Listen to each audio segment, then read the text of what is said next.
ورحمة الله تعالى وبركاته. الحمد لله رب العالمين والصلاة والسلام على رحمة للعالمين وعلى آله وأصحابه أجمعين. أما بعد فأعوذ بالله من الشيطان الرجيم. بسم الله الرحمن الرحيم. وما أرسلناك إلا رحمة للعالمين. وقال نبينا رسول الله صلى الله عليه وسلم: أمتي هذه أمة مرحومة. صدق الله العظيم وصدق رسوله النبي الكريم، ونحن على ذلك من الشاهدين والشاكرين والحمد لله رب العالمين. அளவற்ற அருளாளனும் நிகரற்ற அன்புடையவனுமாகிய எல்லாம் வல்ல அல்லாஹு ஜல்ல சுப்ஹானஹு வ தஆலா ஒருவனுக்கு எல்லா புகழும் உரித்தாகுக. ஸலாத்தும் சலாமும் நம் உயிரினும் மேலான தலைவர் முஹம்மதுர் ரசூலுல்லாஹ் ஸல்லல்லாஹு அலைஹி வஸல்லம் அவர்கள் மீதும், அந்த அன்னலம் பெருமானார் ஸல்லல்லாஹு அலைஹி வஸல்லம் அவர்களுடைய அடிச்சுவற்றை வழுவாது பின்பற்றி வாழ்ந்த உத்தம சத்திய சஹாபா பெருமக்கள், தாபியீங்கள், தபஉ தாபியீங்கள், வலிமார்கள், நாதாக்கள், நல்லவர்கள், சுஹதாக்கள், குறிப்பாக இந்த மஜ்லிஸில் அமர்ந்திருக்கும் நம் அனைவர் மீதும் அல்லாஹுவின் அன்பும் அருளும் என்றென்றும் குறைவின்றி நிறைவாக பொழியட்டுமாக.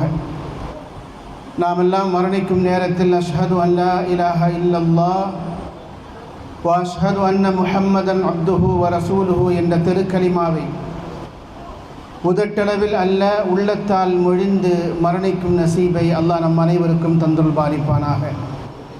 நம்முடைய வாழ்க்கையில் தெரிந்தோ தெரியாமலோ ஏற்பட்டுவிட்ட சிறிய பெரிய குற்றங்குறைகளை, பிழைகளை, பாவங்களை கருணைமிக்க ரப்புல் ஆலமீன் மன்னித்து அவனுடைய திரு பொருத்தத்தை பெற்ற சாலிஹான மக்களின் கூட்டத்தில் என்னையும் உங்களையும் சேர்த்தருள் பாலிப்பானாக. எந்த பெருமானார் ஸல்லல்லாஹு அலைஹி வஸல்லம் அவர்களுடைய ஷஃபாஅத்தை பெற வேண்டும் என்ற உயர்ந்த நோக்கத்தில் அவர்களை கனவிலும் நனவிலும் கண்டுகளிக்கும் பாக்கியம் கிடைக்க வேண்டும் என்ற லட்சியத்தில் இப்படி ஒரு நிகழ்வை நாம் கடந்த 14 ஆண்டுகளாக ஏற்பாடு செய்திருக்கிறோமோ, எல்லாம் வல்ல ரப்பு சுப்ஹானஹு தஆலா இந்த மஜ்லிஸை ஒப்புக்கொள்ளப்பட்ட மஜ்லிஸாக ஆக்கி அருள்பாலிப்பானாக. கியாமத்து வரை இந்த ஏற்பாட்டை அல்லாஹ் உரியவர்கள் மூலமாக கொண்டு செல்வானாக. இதற்காக எல்லா வகையிலும் ஒத்துழைப்பு தரக்கூடிய பெருமக்களுக்கு அல்லாஹ் இம்மையிலும் மறுமையிலும் வாழ்வாங்கு வாழும் நற்பாக்கியத்தை தந்தருள் பாலிப்பானாக. நபிகள் நாயகம் ரசூலுல்லாஹி ஸல்லல்லாஹு அலைஹி வஸல்லம் அவர்களுடைய வாக்கு, வாழ்வு, வாக்கு, வரலாறு இவற்றை பேசுவதற்காக, மறந்தவற்றை நினைவூட்டிக் கொள்வதற்காக, நம்முடைய வாழ்வில் அவர்களுடைய சுன்னத்துகளை பின்பற்றி நடப்பதற்காக நம்முடைய முன்னோர்கள் இந்த ரபீஉல் அவ்வல் மாதத்தில் இப்படி ஒரு ஏற்பாட்டை நமக்காக செய்திருக்கிறார்கள். இங்கே குடுமியிருக்கக்கூடிய மக்கள், தாய்மார்கள், பெரியவர்கள் கடந்த 14 வருடங்களாக இங்கு பேசப்படக்கூடிய உரைகளை, வரலாற்று செய்திகளை, தத்துவங்களை, பொன்மொழிகளை பெரிய அளவில் உள்வாங்கியவர்கள்தான். ஆனால் இன்னும் ரசூலுல்லாஹ்வை குறித்து அறிந்து கொள்ள வேண்டும், கற்றுக்கொள்ள வேண்டும், தெரிந்து கொள்ள வேண்டும் என்கிற ஆர்வம் நமக்கு குறைந்தபாடில்லை. இந்த உலகத்தில் அதிகமாக வாசிக்கப்படும் தலைவராக முஹம்மதுர் ரசூலுல்லாஹ் ஸல்லல்லாஹு அலைஹி வஸல்லம் அவர்கள் இருக்கிறார்கள். நபிகளாருடைய வாழ்க்கை என்பது சொல்லித்தீராத வாழ்க்கை. பெருமானார் ஸல்லல்லாஹு அலைஹி வஸல்லம் அவர்கள் வார்த்தைகளுக்குள்ளும் வர்ணனைகளுக்குள்ளும் அடங்காதவர்கள். மகாத்மா காந்தி ரசூலுல்லாஹ்வுடைய வரலாற்றை ரொம்ப சுவாரஸ்யமாக படித்து கொண்டே இருந்துவிட்டு வரலாறு முடிந்து விட்டதற்கு பிறகு அவர் சொன்னார், நான் இன்னும் படிக்க வேண்டும் என்று ஆசைப்பட்டு வாசித்த புத்தகம் நபிகளாருடைய வரலாறு. அது திடீரென்று முடிந்து போன பொழுது நான் ரொம்பவும் கவலையுற்றேன் என்று அவர் சொன்னார். பெருமானாரை குறித்து புத்தகங்கள் உலகத்திலே வந்து கொண்டே இருக்கின்றன. பெருமானாருடைய சாதனை என்பது அவ்வளவு பெரிய மகத்தான சாதனை. டாக்டர் ஸ்பிரிஞ்சர் என்று சொல்லக்கூடிய ஜெர்மன் நாட்டை சேர்ந்த அறிஞர் சொல்கிறார், நபிகளாரை குறித்து இதுவரைக்கும் 5 லட்சத்திற்கும் அதிகமான புத்தகங்கள் வெளியாகி இருக்கிறது என்று சொல்கிறார். ரசூலுல்லாஹி ஸல்லல்லாஹு அலைஹி வஸல்லமுடைய பண்பு எப்படி இருந்தது, அவருடைய அணுகுமுறை எப்படி இருந்தது, அவருடைய பழக்க வழக்கம் எப்படி இருந்தது, குழந்தைகளிடத்தில் அவர்கள் எப்படி நடந்து கொண்டார்கள், மனைவியிடத்தில் எப்படி நடந்து கொண்டார்கள், பள்ளிவாசலுக்கு வருகிற பொழுது அவருடைய அணுகுமுறை எப்படி இருந்தது என்று தொடங்கி வெளிநாட்டு தூதுவர்களிடத்திலே பெருமானார் ஸல்லல்லாஹு அலைஹி வஸல்லம் நடந்து கொள்ளுகிற முறை, போர்க்களத்தில் பெருமானார் ஸல்லல்லாஹு அலைஹி வஸல்லம் அவர்கள் நடந்து கொள்ளுகிற முறை என்று ஒவ்வொரு பக்கங்களையும் தனித்தனியாக ஆய்வு செய்து 5 லட்சத்திற்கும் அதிகமான புத்தகங்கள் உலகத்திலே வெளியாகி இருக்கிறது என்று ஜெர்மன் நாட்டை சேர்ந்த டாக்டர் ஸ்பிரிஞ்சர் சொல்கிறார். இப்பொழுதும் ரசூலுல்லாவை குறித்து புத்தகங்கள் உலகத்தில் வந்து கொண்டுதான் இருக்கிறது. அது நின்றபாடு இல்லை. உலகத்தில் அதிகமாக வாசிக்கப்படும் தலைவர் ரசூல் ஸல்லல்லாஹு அலைஹி வஸல்லம், உலகத்தில் அதிகமாக நேசிக்கப்படும் தலைவர் முஹம்மது ஸல்லல்லாஹு அலைஹி வஸல்லம், உலகத்தில் அதிகமாக விமர்சிக்கப்படும் தலைவர் முஹம்மது ஸல்லல்லாஹு அலைஹி வஸல்லம், உலகத்தில் அதிகமாக புகழப்படும் தலைவர் முஹம்மது ஸல்லல்லாஹு அலைஹி வஸல்லம். ஒரு தலைவர் 2 நிலைகளை எதிர்கொள்ளுகிற பெருமை ரசூல் ஸல்லல்லாஹு அலைஹி வஸல்லம் அவர்களுக்கு உண்டு. ஒரு பக்கம் விமர்சனங்கள் நடந்து கொண்டே இருக்கும், இன்னொரு பக்கம் அவருடைய புகழாரங்கள் இன்னொரு பக்கம் நடந்து கொண்டே இருக்கும். இந்த 2 நிலைகளையும் பெற்றவர்கள் பெருமானார் ஸல்லல்லாஹு அலைஹி வஸல்லம். அந்த வகையில் அரபு நாட்டிலே ஒரு புத்தகம் வெளியானது. சலாஹுத்தீன் அல் முனஜ்ஜத் என்பது அவருடைய பெயர். அவர் ஒரு புத்தகத்தை எழுதினார். அந்த புத்தகம் பெரும் வரவேற்பை பெற்றது. ஆனால் அந்த புத்தகத்தை நிறைவு செய்கிற விஷயத்தில் அவர் தோற்று போனார். அந்த புத்தகத்துடைய தலைப்பு என்ன என்றால், அல் முஅஜமு ஃபீமா உல்லிஃப அன் ரசூலில்லாஹி ஸல்லல்லாஹு அலைஹி வஸல்லம். பெருமானாருடைய வரலாற்றை பேசுகிற புத்தகம் அல்ல அது. பெருமானார் ஸல்லல்லாஹு அலைஹி வஸல்லம் அவர்களை பற்றி இதுவரைக்கும் எத்தனை புத்தகங்கள் வெளியாகி இருக்கிறதோ அந்த புத்தகங்களுடைய தலைப்புகளை தொகுத்து வெளியிடுவது அவருடைய முக்கியமான நோக்கம். அவர் அதற்கான அறிவிப்பை வெளியிட்டார். வெளியிட்டு பெருமானார் ஸல்லல்லாஹு அலைஹி வஸல்லம் அவர்களை குறித்து அரபு மொழியிலேயும் அரபு மொழிக்கு நெருக்கமாக இருக்கிற பல்வேறு உலக மொழிகளிலேயும் வெளியாக இருக்கக்கூடிய புத்தகங்களுடைய பட்டியலை தொகுத்து கொண்டே இருக்கிறார். ஒரு கட்டத்தில் அவர் நிராசை அடைந்து விட்டார். கிட்டத்தட்ட 10,000த்திற்கும் அதிகமான தலைப்புகளில் அவர் தொகுத்து கொண்டே இருக்கிறார். 424 பக்கங்களை நான் தொகுத்து முடித்திருக்கிறேன். என்னால் இந்த புத்தகத்தை இன்னும் அச்சுக்கு கொடுக்க முடியவில்லை என்று சொன்னார். அது எப்பொழுது முடியும் என்று எனக்கு தெரியவில்லை. தகவல்கள் வந்து கொண்டே இருக்கிறது. அந்த புத்தகத்தை குறித்த விமர்சனங்களை நான் எழுதவில்லை. ஒவ்வொரு பக்கத்திலும் புத்தகத்தின் பெயர், அதை எழுதியவர், அது வெளியிட்ட ஆண்டு, அதனுடைய பதிப்பகம், இந்த 4 செய்திகளை மட்டும்தான் அந்த புத்தகத்தில் இடம்பெற செய்கிறேன். ஆனால் 10,000த்தையும் தாண்டி அந்த புத்தகத்தின் தலைப்புகள் போய்கொண்டே இருக்கிறது.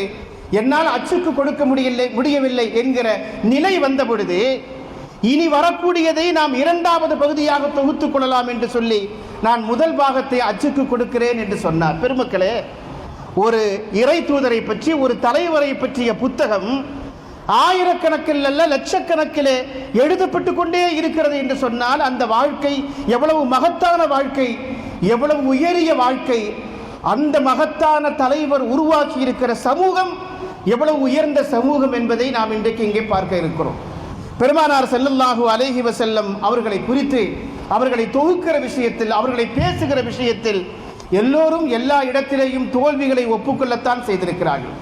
பெருமானார் ஸல்லல்லாஹு அலைஹி வஸல்லமுடைய தாக்கம் அவர்களை விமர்சனம் செய்தவர்களையும் அவர்களுடைய எதிரிகளையும் கூட ரசூலுல்லாஹ் பணிய வைத்திருக்கிறார்கள். அவர்கள் மறைந்து 15 நூற்றாண்டுகளுக்கு பின்னாலும் கூட அவர்களை குறித்த விமர்சனங்கள் நின்றவாடு இல்லை.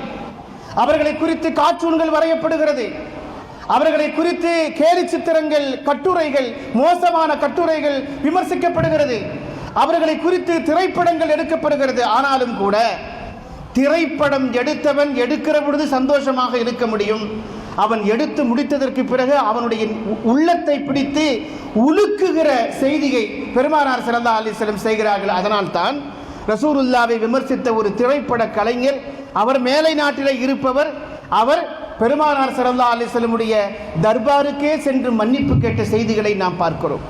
தன்னை விமர்சனம் செய்பவர்களை தன்னுடைய தர்பாருக்கே அவன் உலகத்தின் எந்த மூலையிலே இருந்தாலும் கொண்டு வந்து நிறுத்தி மன்னிப்பு கேட்கிற ஆற்றல் நபிகள் நாயகம் ரசூலுல்லாஹி ஸல்லல்லாஹு அலைஹி வஸல்லம் அவர்களுக்கு உண்டு. யாராக இருந்தாலும் ரசூலுல்லாஹ்வுடைய வரலாற்றை படிக்கிற பொழுது அவர்கள் நடுநிலை சிந்தனையோடு நல்ல நோக்கத்தோடு ரசூலுல்லாஹ்வுடைய வரலாற்றை படிக்க ஆரம்பித்து விட்டால் அவருடைய ஒப்பீனியன், ஒரு நல்ல ஒப்பீனியனுக்கு அவர் வந்துவிட முடியும், ஒரு நேர்மையான முடிவுக்கு அவர் வந்துவிட முடியும். நான் உங்களுக்கு ஒரு செய்தியை, தமிழ்நாட்டை சேர்ந்த ஒரு செய்தியை சொல்கிறேன். நமக்கெல்லாம் தெரியும், தந்தை பெரியார் அவர் நபிகளாரை குறித்து என்ன சொல்லி இருக்கிறார் தெரியுமா? மறைந்த சிராஜுல் மில்லத் அப்துல் சமது சாஹிபுடைய தந்தையார் மர்ஹூம் அல்லாமா ஆக்கா அப்துல் ஹமீது பாக்கவி அவர்கள், அவரும் பெரியாரும் ஒரு நெருங்கிய கூட்டாளிகள். அவர் கோபிச்செட்டிப்பாளையத்திலே அந்த காலத்தில் வெள்ளிக்கிழமை ஜும்மாவுக்காக அவர் செல்வது வழக்கம், ஜும்மா நடத்துவதற்காக. சென்னையிலே இருந்தும் காரைக்காலில் இருந்தும் அவர் புறப்பட்டு போவது வழக்கம். அப்படி அவர்கள் போகிற பொழுது ஜும்மாவை முடித்து விட்டதற்கு பிறகு நண்பர் பெரியாரை சந்திப்பதற்காக அவருடைய வீட்டுக்கு வருவார். வந்தவர்கள் அவர் நண்பர்களாக வாயா போயா என்று பேசிக்கொள்ளக்கூடிய அளவுக்கு நெருக்கமான நண்பர்கள் ரெண்டு பேரும். இன்னைக்கு என்னையா பேசின என்று இவர் கேட்க, அல்லாமா அவர்கள் தாங்கள் ஜும்மாவிலே பேசிய கருத்துக்களை அவரோடு பகிர்ந்து கொள்ள, ரெண்டு பேரும் செல்லமாக அங்கும் இங்குமாக மதங்களை குறித்த வாக்குவாதங்களை நடத்தி கொண்டே இருப்பார்கள். ஒரு கட்டத்தில் அல்லாமா ஆக்கா அப்துல் ஹமீது பாக்கவி அவர்கள் திருக்குர்ஆனுக்கு தர்ஜுமா எழுத வேண்டும் என்ற ஒரு முயற்சியை மேற்கொள்கிறார்கள். அப்படி ஒரு முயற்சியை அவர்கள் மேற்கொண்ட பொழுது ஒரு எதிர்ப்பு கிளம்பியது. தமிழில் தர்ஜுமா தேவையில்லை, அது தேவையில்லாத கொள்கை குழப்பங்களையும் சலசலப்புகளையும் மக்கள் மத்தியில் அது ஏற்படுத்தும், அது தேவையில்லை என்ற ஒரு விமர்சனம் வந்தது. அந்த திருக்குர்ஆனுடைய தர்ஜுமாவை, மொழிபெயர்ப்பை முடித்து அதை வெளியிடுகிற தருவாயில் அதற்கான எதிர்ப்பு கிளம்பிய பொழுது இதை செய்யலாமா செய்யக்கூடாதா என்கிற பெரும் குழப்பத்தில் அல்லாமா அவர்கள் இருந்தார்கள். ஒரு வெள்ளிக்கிழமை ஜும்மாவை முடித்துவிட்டு பெரியாருடைய வீட்டுக்கு வருகிறார். அப்படி வருகிற பொழுது, என்னையா இன்னைக்கு ரொம்ப சோகமாக இருக்கிறார் என்று தந்தை பெரியார் கேட்ட பொழுது, நடந்த செய்திகளை அல்லாமா அவர்கள் சொல்கிறார்கள். திருக்குர்ஆனுக்கு நான் தமிழில் மொழிபெயர்ப்பு கொண்டு வருகிறேன், ஒரு பெரிய அளவிலே எங்கள் மக்கள் மத்தியிலே எதிர்ப்பு இருக்கிறது, இதை கொண்டு வரலாமா வேண்டாமா என்று யோசித்துக் கொண்டிருக்கிறேன் என்று அல்லாமா அவர்கள் சொன்ன பொழுது, தந்தை பெரியார் அந்த தர்ஜுமாவை வாங்கி படித்துவிட்டு, நல்ல தமிழில் இதை மொழிபெயர்த்திருக்கிறார், யார் சொன்னது வெளியிடக்கூடாது என்று, உங்கள் மக்கள் இதை தடுத்தாலும் பரவாயில்லை, இதை வெளியிடுவதற்கான முயற்சிகளை நான் செய்வேன் என்று சொல்லி அவரை ஊக்கப்படுத்தினார்கள் என்று நாம் பார்க்கிறோம். அதன் பிறகு திருக்குர்ஆனை குறித்த உரையாடல் ரெண்டு பேருக்கும் நடக்கிறது. தீண்டாமையை குறித்து தந்தை பெரியாருக்கு சொன்னவர் ஆக்கா அப்துல் ஹமீது பாக்கவி அவர்கள். வட்டியின் கொடுமையை குறித்தும், தமிழர்களை சில பேர் வட்டியை வைத்து சுரண்டுகிற அந்த போராட்டம் தந்தை பெரியார் முன்னெடுப்பதற்கு யார் காரணம் என்று சொன்னால் அல்லாமா ஆக்கா அப்துல் ஹமீது பாக்கவி அவர்கள். திருக்குர்ஆனுடைய தஃப்சீருடைய மகத்துவம் அது. அதன் பிறகு என்ன நிகழ்ந்தது என்றால், திருக்குர்ஆனுடைய கருத்துக்களை கொஞ்சம் கொஞ்சமாக உள்வாங்கிய தந்தை பெரியார் அவருடைய குடியரசு பத்திரிகையில் இதுவரைக்கும் எந்த சமயத்தையும் எந்த சமய தலைவரையும் பாராட்டி ஒரு கட்டுரையோ ஒரு புத்தகமோ ஒரு விமர்சனமோ அவர் முன்வைத்ததில்லை. கடுமையாக விமர்சனம் செய்தான் எல்லா மதங்களை பற்றியும் தந்தை பெரியார் பேசியிருக்கிறார். ஆனால் இயற்கை மதம் என்று ஒரு புத்தகத்தை ஆக்கா அப்துல் ஹமீது பாக்கவி அவர்கள் தொகுத்தார்கள். அந்த புத்தகத்தை பாராட்டி அந்த புத்தகத்திற்கு வாழ்த்துறையை தன்னுடைய குடியரசு பத்திரிகையிலே வெளியிட்ட தந்தை பெரியார் வெளியிட்ட பொழுது அது அன்றைக்கு ஒரு பெரிய சர்ச்சையை ஏற்படுத்தியது. பாருங்கள், இறை மறுப்பு கொள்கையிலே இருப்பவர் கடவுள் இல்லை, கடவுள் இல்லை, கடவுள் இல்லை, இல்லவே இல்லை, கடவுளை கற்பிப்பவன் முட்டாள் என்று பேசிய தந்தை பெரியார் கடைசியிலே அவருடைய மரணிக்கும் தருவாயில் ஒரு வார்த்தை சொன்னார். அந்த வார்த்தையை சொல்வதற்கு என்ன காரணம் என்றால், அது அல்லாமா ஆக்கா அப்துல் ஹமீது பாக்கவி ரஹிமஹுல்லா அவர்களுக்கும் அவர்களுக்கு இடையிலேயும் இருக்கக்கூடிய ஒரு நல்ல பண்பின் வெளிப்பாடாக அந்த வார்த்தை வந்தது. தந்தை பெரியார் கடைசி காலத்தில் ஒரு முடிவுக்கு வந்தார். இன்றைக்கும் அவருடைய சிற்பங்களுக்கு கீழே, சிலைகளுக்கு கீழே கடவுள் இல்லை, கடவுளை கற்பிப்பவன் முட்டாள், நம்புபவன் முட்டாள் என்று எழுதப்பட்டிருந்தாலும் கூட தந்தை பெரியார் கடைசியாக வந்த முடிவு என்ன தெரியுமா? பல கடவுள் இருப்பதற்கு வாய்ப்பு இல்லை, பல கடவுள் இருப்பதற்கு வாய்ப்பு இல்லை. அதை அறிவு ஒத்துக்காது, புத்தியும் ஏத்துக்காது. அது புத்தி ஒத்துக்காது, அறிவும் அதை ஏற்றுக்கொள்ளாது. ஒரு கடவுள் இருப்பதற்கு வாய்ப்பு இருக்கிறது. ஏனென்றால் அதை சொன்னவர் நபிகள் நாயகம். நபிகள் நாயகம் பொய் சொல்ல மாட்டார் என்று சொன்னார். எனக்கு முன்னாலே பேசிய அருமை சகோதரர்கள் ஒரு செய்தியை சொன்னார்கள். உம்மத்தே முஹம்மதியா, முகமது நபியுடைய உம்மத் அவர்கள் பொய் சொல்ல மாட்டார்கள் என்கிற ஒரு செய்தியை சொன்னார்களா இல்லையா? உலகம் முழுக்க இந்த பண்பு யாரிடமிருந்து வந்தது என்றால் ரசூல் ஸல்லல்லாஹு அலைஹி வஸல்லம் புறத்தில் இருந்து அந்த பண்பு வந்திருக்கிறது. அந்த பண்பு வந்திருக்கிறது. அவர்கள் பொய் சொல்ல மாட்டார்கள் என்கிற அந்த தத்துவத்தை இது ஒரு சாதாரண செய்தி அல்ல.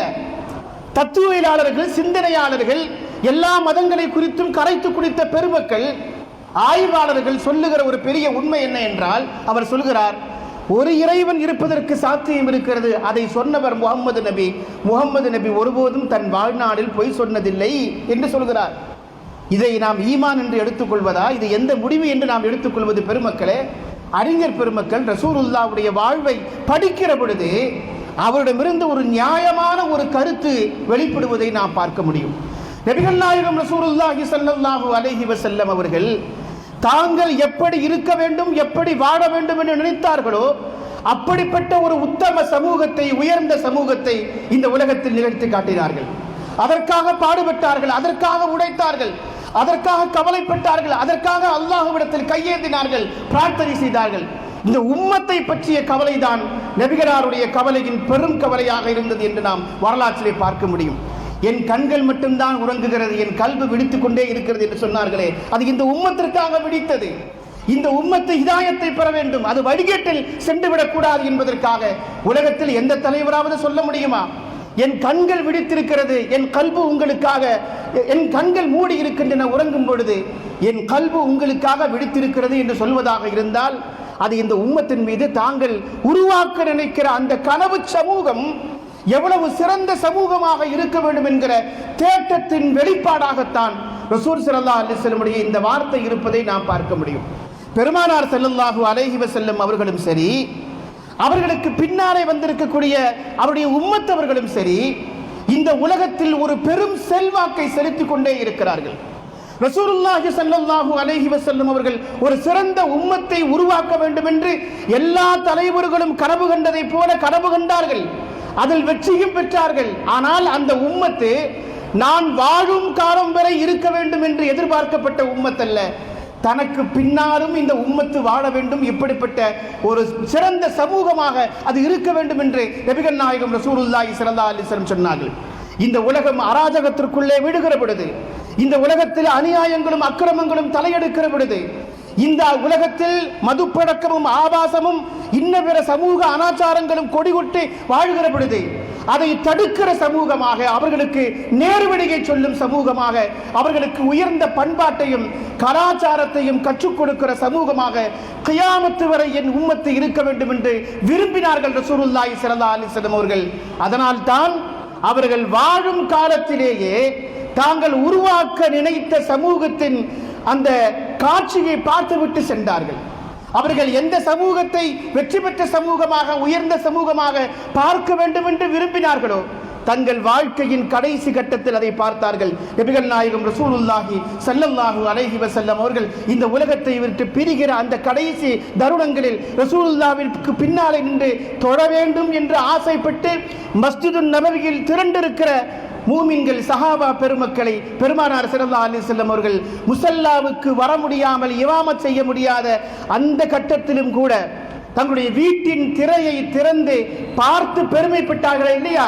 அந்த சமூகம் உலகத்தில் இன்றைக்கும் ஆதிக்கம் செலுத்திக் கொண்டிருக்கிறது. சஹாபாக்களிடத்திலே இருக்கக்கூடிய ஒவ்வொரு பண்பும் பெருமானார் ஸல்லல்லாஹு அலைஹி வஸல்லம் இருந்து பெற்றுக்கொண்ட ஒரு பண்பு. சஹாபாக்கள் இஸ்லாத்திற்கு வருவதற்கு முன்னால் இருந்த வாழ்க்கை நிலை என்பது வேறு. சஹாபா பெருமக்கள் பெருமானார் ஸல்லல்லாஹு அலைஹி வஸல்லம் அவர்களை சந்தித்து அவர்கள் தங்களுடைய உயரத்தின் உச்சத்திற்கு சென்றிருக்கக்கூடிய வரலாறுகளை நாம் பார்க்க முடியும். எந்த வரலாறு இருண்ட யுகத்தில் வாழ்பவர்கள், எந்த வரலாறு நாகரீகம் தெரியாதவர்கள், அநாகரீகமானவர்கள், காட்டுமிராண்டிகள், மனிதர்கள் என்று சொல்வதற்கு தகுதியற்றவர்கள், மனைவிக்கும் பிள்ளைக்கும் மகளுக்கும் தாய்க்கும் வித்தியாசம் தெரியாமல் வாழ்ந்தவர்கள் என்றெல்லாம் வரலாற்று அறிஞர்கள் விமர்சிக்கிறார்களே, அந்த சமூகத்தை பார்த்துத்தான் நபிகள் நாயகம் ரசூலுல்லாஹி ஸல்லல்லாஹு அலைஹி வஸல்லம் சொன்னார்கள், அஸ்ஹாபி கன்னுஜூம், பூமியில் வாழ்வதற்கு நீங்கள் தகுதி இல்லை என்ற என் உம்மத்தை பார்த்து சொல்கிறீர்கள், அவர்கள் வானத்தில் மின்னுகிற நட்சத்திரங்களை போன்றவர்கள் என்று சொன்னார்கள். என்னுடைய சஹாபாக்களில் நேர்வழி பெற்ற சஹாபா ஹலீஃபாக்களை நீங்கள் பின்பற்றுங்கள், நீங்கள் வழி தவற மாட்டீர்கள் என்று தாங்கள் வாழுகிற காலத்திலேயே தாங்கள் உருவாக்க நினைத்த உம்மத்தை குறித்த நற்சான்றிதழை வழங்கி சென்றவர்கள் பெருமானார் ஸல்லல்லாஹு அலைஹி வஸல்லம் அவர்கள். பெருமானாருக்கு இந்த உலகத்தில் எவ்வளவு மங்காத புகழ் இருக்கிறதோ, அழிக்க முடியாத புகழ் இருக்கிறதோ, அதே மங்காத புகழும் அழிக்க முடியாத புகழுக்கும் சொந்தக்காரர்கள் உம்மத்தே முஹம்மதியா. அது கியாமத்து வரைக்கும் அது தொடரும். கியாமத்து வரைக்கும் இந்த உம்மத்திற்கு நற்செய்தியை நற்பண்பை சொல்லுகிற இடத்தில் யார் இருப்பார்கள் என்றால் முஸ்லிம் சமூகம் இருக்கும். இஸ்லாத்திடத்தில் முஸ்லிம்களிடத்திலே இந்த உலகத்திற்கு சொல்வதற்கு நிறைய நல்ல செய்திகள் இருக்கின்றன, நல்ல செய்திகள் இருக்கின்றன. அதை பார்த்துத்தான் பெருமக்கள் பலரும் இந்த மார்க்கத்தை தழுவிக்கொண்டு இருக்கிற காட்சிகளை பார்க்கிறோம். கத்தரில் கால்பந்து போட்டி நடைபெற்றது. அப்படி நடைபெற்ற பொழுது கத்தர் அரசாங்கம் ஆங்காங்கே நபிகளாருடைய பொன்முடிகளை நியான் விளக்குகளால், டிஜிட்டல் விளக்குகள் பதிவு செய்திருந்தது. அது ஒரு செய்தி என்னன்னா, நீங்கள் இன்னொரு சகோதரரை பார்த்து நீங்கள் சிரியுங்கள், புன்னகை நீங்கள் செய்யுங்கள், அது நீங்கள் செய்யும் தர்மம் என்று சொன்ன பொழுது மேலை நாட்டில் இருந்து வந்தவர்கள் அந்த வாசகத்தை பார்த்து ஆச்சரியப்பட்டு வியந்து போய் அதை படித்தவர்கள் தங்களுக்கு முன்னாலே இருக்கிற மக்களை பார்த்து ஒரு கணம் சிரித்து விட்டு போனார்கள். ஒரு அதிர்ச்சிகரமான செய்திகளை பார்க்கிற பொழுது நம்முடைய முகபாவனை எப்படி மாறுகிறதோ அதே போல உங்களுடைய சகோதரரை பார்த்து நீங்கள் சிரியுங்கள், புன்னகை நீங்கள் செய்யுங்கள் என்று சொன்ன பொழுது அதை வாசித்த மேலை நாட்டவர்கள் அதை வாசித்து விட்டு சிரித்து விட்டு போனார்கள். இது டொனேட், நீங்கள் செய்யக்கூடிய ஒரு டொனேஷன், இது ஒரு தர்மம், ஒரு தான தர்மத்திற்கு நிகரான காரியம் என்று இந்த உலகத்திற்கு நன்மைகளை சொல்லிக் கொண்டிருக்கக்கூடிய சமூகம் முஹம்மதுர் ரசூலுல்லாஹ் ஸல்லல்லாஹு அலைஹி வஸல்லம் உருவாக்கி இருக்கிற சமூகம். மேலை நாடுகளில் தான் பொதுவாக இந்த கால்பந்து போட்டிகள் நடக்கும், விளையாட்டு போட்டிகள் நடக்கும். அங்கே பல்வேறு கலாச்சார சீரழிவுகள் நடக்கும். கத்தரில் அது நடந்த பொழுது எந்த கலாச்சார சீரழிவுக்கும் அனுமதி வழங்கப்படவில்லை என்பது ஒரு செய்தி. இன்னொரு செய்தி என்னன்னா, பொலிவியாவில் இருந்து ஒரு யூடியூபர் வந்திருந்தார் இந்த காட்சிகளை படம் பிடிப்பதற்காக. அவர் கத்தரை குறித்த எல்லா செய்திகளையும் தன்னுடைய விளாகராக இருந்து எல்லா செய்திகளையும் யூடியூப்ல பதிவு பண்ணி கொண்டே இருந்தார். அவர் சொன்ன ஒரு செய்தி என்னன்னா, எனக்கு 32 வயசாச்சு, நான் கத்தரில் ஒரு ஹோட்டலில் தங்கியிருந்தேன், எனக்காக ஒரு ஹோட்டல் ஏற்பாடு செய்திருந்தார்கள், அந்த ஹோட்டலில் நான் தங்கியிருந்தேன். அப்படி தங்கி இருக்கிற பொழுது நான் கழிவறைக்கு சென்ற பொழுது நான் என்னை ரொம்ப ஆச்சரியப்பட்டு போனேன். என்ன என்று கேட்ட பொழுது, எங்களுடைய நாடுகளில் கழிவறைகளில் நாங்கள் கழிவை வெளியேற்றியதற்கு பிறகு சுத்தம் செய்வதற்கு டிஷ்யூ பேப்பர் தான் வைத்திருப்போம். ஆனால் கத்தரில் நான் பாத்ரூமில் பார்த்த பொழுது தண்ணீருக்கான பைப்பையும் வைத்திருந்தார்கள். எனக்கு ரொம்ப ஆச்சரியமாக இருந்தது. நான் வெளியிலே வந்து அதை குறித்து யூடியூபில் ஒரு பதிவு போட வேண்டும் என்று நண்பர்களிடத்தில் கேட்ட பொழுது, முஸ்லிம்கள் தங்களுடைய கழிவறைக்கு சென்று விட்டதற்கு பிறகு தங்களை தண்ணீரால் சுத்தம் செய்து கொள்வார்கள் என்கிற செய்தி எனக்கு சொன்ன பொழுது ஆச்சரியப்பட்டேன். நான் எனக்கு 32 வயதாகிறது. நான் இதுவரைக்கும் டிஷ்யூ பேப்பர் தான் பயன்படுத்தி இருக்கிறேனே தவிர கத்தருக்கு வந்ததற்கு பிறகுதான் நான் தண்ணீரை பயன்படுத்தேன், உறுப்புகளை கழுவினேன் என்று அவர் சொல்கிறார். பெருமக்களே, நாம் சிறுநீர் கழித்துவிட்டு எந்த முஸ்லிமாக இருந்தாலும் கழுவாமல் அந்த இடத்திலே இருந்து வரமாட்டார். அதே போல தண்ணீர் இல்லாத இடத்தில் எவ்வளவு ஆத்திரம் சிறுநீர் வந்தாலும் அங்கே அவர் செல்லவும் மாட்டார். கழுவதற்கான தண்ணீர் இருந்தால் தான் செல்வார். என்னுடைய மாற்று மத சகோதரர்கள் பலரையும் நான் அறிவேன். நம்மிடமிருந்து கற்றுக்கொண்ட அந்த பண்பை இன்றைக்கும் அவர்கள் கடைபிடிக்கிறார்கள். சாதாரணமான விஷயம் அல்ல. இந்த உலகத்திற்கு சொல்வதற்கு நிறைய நன்மைகளை கைவசம் வைத்திருக்கிற உம்மத்து முஹம்மது ரசூலுல்லாஹி ஸல்லல்லாஹு அலைஹி வஸல்லம் உடைய உம்மத்து. நமக்கு தெரியும், கத்தருடைய அந்த விளையாட்டு போட்டி தொடங்குகிற பொழுது யா அய்யுஹன் நாசு இன்னா ஹலக்னாகும் மின் தக்கரின் வ உன்சா என்று சொல்லக்கூடிய அந்த ஆயத்தை, அந்த வசனத்தை சொல்லி, உலக மக்களே, நீங்கள் ஒரு தாயிலிருந்தும் ஒரு தந்தையிடமிருந்தும் நீங்கள் படைக்கப்பட்டிருக்கிறீர்கள். நீங்கள் குலங்களாக, கோத்திரங்களாக, பல்வேறு மொழி பேசக்கூடியவர்களாக, தேசத்தவர்களாக மாறியிருப்பது நீங்கள் உங்களுக்கிடையிலே ஒருவருக்கொருவர் பரஸ்பரம் அறிமுகம் செய்து கொள்ள வேண்டும் என்பதற்காகத்தான் என்று சொல்லக்கூடிய அந்த வசனத்தை ஓதித்தான் உலகமே வியந்து பார்க்கிற அளவுக்கு அந்த நிகழ்ச்சி தொடங்கியது. இப்பொழுது கடந்த மாதம் பாரிஸிலே ஒலிம்பிக் போட்டி நடைபெற்றது. ஒலிம்பிக் போட்டி நடைபெற்ற பொழுது பாரிஸிலே அந்த தொடக்க நிகழ்ச்சி உலகத்தில் இருக்கக்கூடிய எல்லா அறிஞர்களாலும் எழுத்தாளர்களாலும் கடுமையாக விமர்சனத்திற்கு உள்ளானது. என்ன காரணம் தெரியுமா? அவர்கள் என்ன செய்தார்கள் என்றால், இந்த ஓரின சேர்க்கையாளர்கள் என்று சொல்லக்கூடிய தன்பால் ஈர்ப்பு விரும்பிகள் இருப்பாங்களா இல்லையா, அவங்கள ஃபுல்லாக முன்னாடி கொண்டு வந்து நிறுத்தி இயேசுநாதருடைய ஒரு படம் இருக்கிறது, தி லாஸ்ட் சப்பர் என்று சொல்லக்கூடிய ஒரு படம். இயேசுநாதர் கடைசியாக பங்கெடுத்து கொண்ட ஒரு விருந்து அது. நீங்கள் அந்த பெரிய பெரிய ஹோட்டல்களுக்கு செல்லுகிற பொழுது அந்த ஓவியத்தை நீங்கள் பார்க்க முடியும். லியோனார்டோ டாவின்சி என்று சொல்லக்கூடிய ஒரு ஓவியர் தான் அதை வரைந்தார். மோனலிசா என்று சொல்லக்கூடிய ஒரு ஓவியத்தையும் அவர்தான் வரைந்தார், இதையும் அவர்தான் வரைந்தார். அதிலே நடுவிலே இயேசுநாதர் அமர்ந்திருப்பார், அவரை சுற்றி அவருடைய சீடர்கள் அமர்ந்திருப்பார்கள். அங்கேதான் யூதாஸ் என்பவன் அவரை காட்டிக் கொடுத்தார் என்று சொல்வதற்காக சொல்லப்படக்கூடிய ஒரு அருமையான ஒரு ஓவியம் அது. அந்த ஓவியத்தை கொச்சைப்படுத்தும் விதமாக என்ன செய்தார்கள் என்று சொன்னார், இயேசுநாதரை ஒரு கே என்று சொன்னால் தன்பால் ஈர்ப்புள்ளவராக காட்டி அவரை சுற்றி இருக்கக்கூடிய அனைத்து பேரும் இந்த பண்பாடு உள்ளவர்கள் என்று உலகத்திற்கு ஒரு மோசமான செய்தியை சொன்னது பாரிஸ் நடக்கக்கூடிய ஒலிம்பிக் நிர்வாகம். அவர்கள் எல்லோரும் கேட்டார்கள், ஒரு விளையாட்டு செய்தியை உலகத்திற்கு சொல்லுகிற பொழுது உங்களிடத்தில் சொல்வதற்கு ஒரு நல்ல செய்தி இல்லையா?